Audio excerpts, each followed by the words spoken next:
کوچه های تاریک زیر بارون و تگرگه یه نفر بیکس و تنهاست، تو دلش یه کوه درده، تو صداش بغضه عشقه، تو نگاش بارون عشقه، دلشو یکی شکسته، دستاشم خالی و سرده.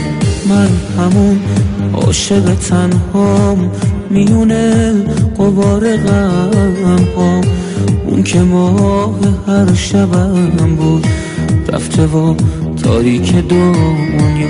ای دلیل موندن من، رفتن تو مردن من، چشای ناز و قشنگه، راز دل سپردن من.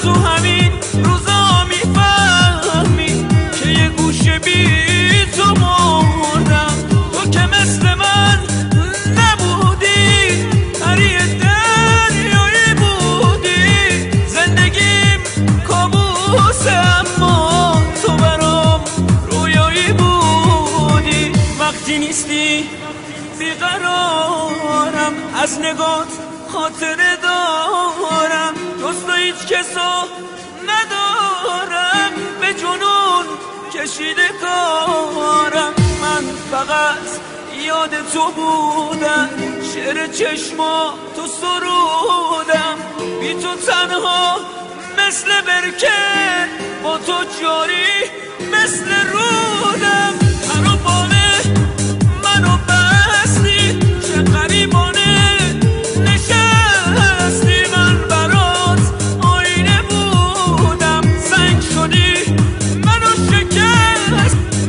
شکستی، تو که با من نمیمونی، با دل که ربونی. غزل دوست دارم رو حالا پیش کی میخونی؟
کوچه های تاریک زیر بارون و تگرگه یه نفر بیکس و تنهاست، تو دلش یه کوه درده، تو صداش بغضه عشقه، تو نگاش بارون عشقه، دلشو یکی شکسته، دستاشم خالی و سرده. من همون عاشق تنهام میونه غبار غم هام، اون که ماه هر شبم بود رفته و تاریک دنیا. ای دلیل موندن من، رفتن تو مردن من. چشای ناز و قشنگه راز دل سپردن من.